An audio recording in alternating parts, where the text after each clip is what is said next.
Hi, welcome. This is my final product of my inquiry project, where 15 students and I came to Shijo to explore a topic of personal interest. My name is Luca, and I was very interested in the Shijo cuisine, which I spent around 24 hours total studying. In order to understand the food culture in Shijo, one must consider the three main ethnic groups present in the village, foods unique to the individual ethnic groups, and the results of the fusion of foods caused by the exchanges among the three minorities.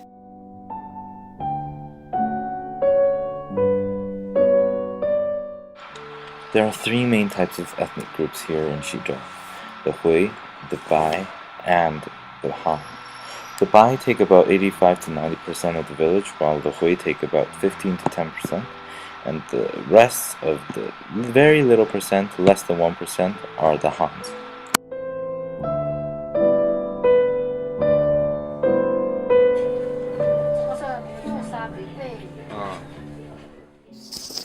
What you see here is the Shizhou Baba. This is the Shizhou Baba of the Heshang Baba shop, one of the 5 Baba shops in the region. This place is more authentic, as I asked them about their origins, and it was the most believable one, where the Mongols had brought it from the north. 2 other shops had told me that, so I chose this shop to do some recordings in. Another shop had told me that their mother had made it 40 years ago, and another shop had said that their grandmother had created it during the Qin dynasty. The Shizhou Baba is technically unique to this own village, but it was originally from the Mongols. Inside the sweet Shizhou Baba there are red bean paste and a type of rose petal paste, which are both sweet. And in the salty they add the fresh meat, plus eggs and other ham.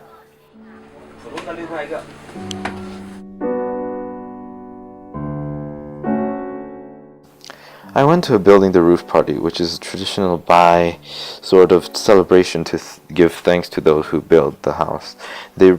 After they build one roof, they have a thanks. After they build the second roof, they have another thanks.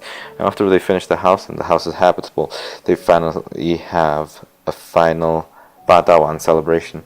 Their foods were mainly sour and spicy, and I especially loved the uhuaro. I really enjoyed the meal. This is Miss Yang. She is the Yang Zhuan chef. She told me very interesting things about a few interesting dishes, and she also told me about the Babao Fan. Babao Fan is part of the Badawan, which is a festive 8 dishes for occasions such as weddings, building homes, funerals, and etc. The following are part of the Badawan: 粉蒸肉 pork, 素肉 pork, 红烧肉 pork, 木耳 蛋卷 凉片 chicken, and bamboo shoots. 粉蒸肉, 素肉, and 红烧肉 are basically 3 meat dishes created using different methods. On the other hand, when some people make 石道碗, they add babao fan, which is basically what Miss Yang is making right now, but added with a wheat on top, then steamed. After that, I went to meet Mr. Yang over at the Golden Flower, a restaurant. He showed me shengpi, which is this raw pigskin, which he obviously washed, and he ate raw. I had a small piece, and it tasted kind of smoky. It was still a very good experience. Now, another thing Mr. Yang told me about was 砂锅鱼. The most interesting thing about the 砂锅鱼 is that it uses a 砂锅, a type of pot made by mud, solely by mud, and then that was put over a fire and made into a wonderful pot. They say that there's a unique smell to it, but as a foreigner, I don't think I felt it that much compared to the other people at the village, perhaps. Due to their strict food restrictions called halal, or in Chinese called qingzhen, the Muslims cannot drink alcohol, cannot smoke. They also cannot eat any pork, and they can have cows, but they can only kill them after chanting some lines from the Quran, only on Sundays, and afterwards they have to take out all the blood from the meat. On a lunch, I went to a Muslim restaurant, and what you see right now is ganpa up there, which is basically dried beef. And then what she's cooking there is, I believe, is meat for fried rice next. Anyways, you can notice there's mi shen there inside. You can notice how much Bai foods have an influence on Muslim foods. That's because Muslims usually don't have an original set of menu, only they go every place, and based on the culture of that place, they change their food into a halal standard.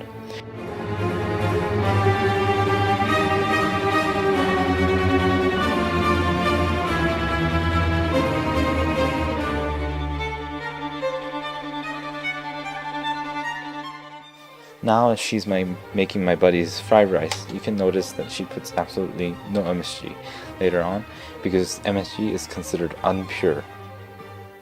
Also, if you see the meat is completely dry because they take out all the blood before they eat, since they're not allowed to have any blood from any meat.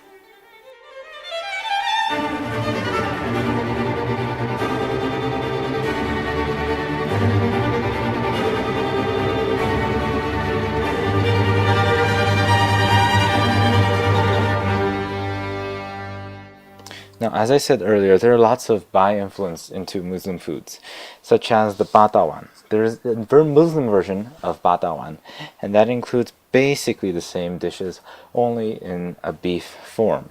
There are also more beef dishes, and they take out some other impure types of dishes.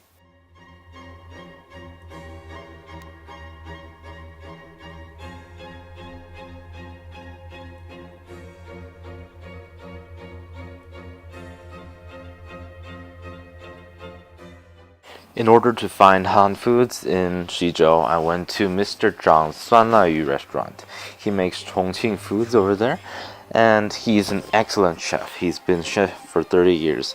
Now, he showed me how to make shuizhuyu, and I of course ate it afterwards, but his technique was very amazing. After I ate it, I realized why it was called one of the 8 flavors of China, as it was one of the Sichuan foods.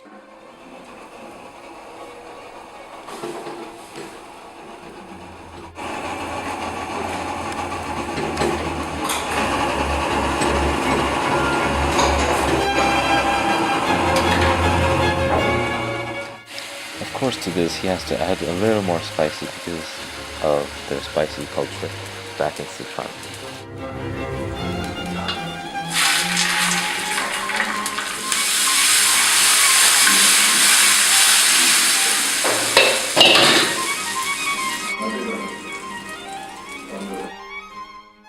I later went to Moshang, where Ting, the chef, kindly made me some jiaozi. That lunch, I had a niunanbao, which is basically this. Ting says her specialty is Taiwanese food as well as the Sichuan food. She later showed me the Han tea ceremony. The Han tea ceremony is very simple and traditional. First, they put in some tea leaves, they add some water, then they pour them into the large beaker, then they pour them into cups where they throw it away. Then they make it a second time where the taste will have finally been inside the cup. They will finally drink the tea. As I said earlier, the other minorities have a big influence on Muslim foods, and that is why Muslims have the exact same tea ceremony. Only the Bai have a different type of tea ceremony, and that's the Sandao Cha, which I have not been able to watch, but I have heard about. The first course is supposed to be very bitter to signify all the hard work and the life you had when you were young. Second is sweet, where you have the consequences of having that hard life. And third is sweet bitter, as to remember the past. Some examples of how they affect each other could be that the foods that the Bai create are often remade into halal foods by those in the Hui minority, or that the Bai apparently influence the rules of halal. The influences of Bai food come from Sichuan, which is a Han food. Sichuan has very spicy, numbing taste, while here also has spicy, numbing taste, but with sour, as well as Sichuan, which is very famous for its sour preserved vegetables.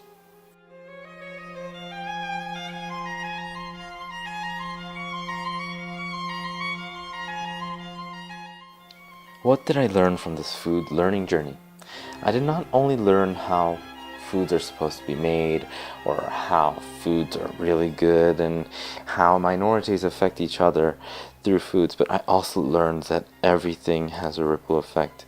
Look how the Hui people, the Bai people, and the Han people can live together and start influencing each other's cuisines. This is not a coincidence, but rather this is where each of us are culturally more accepting. As I explored the different minorities in Xizhou, their foods, and their connections with each other, I found out that each has changed each other's culture and their understandings of each other. As the time passes, I wish that the different foods could use each other to find different methods of cuisine and dining to create interesting foods throughout.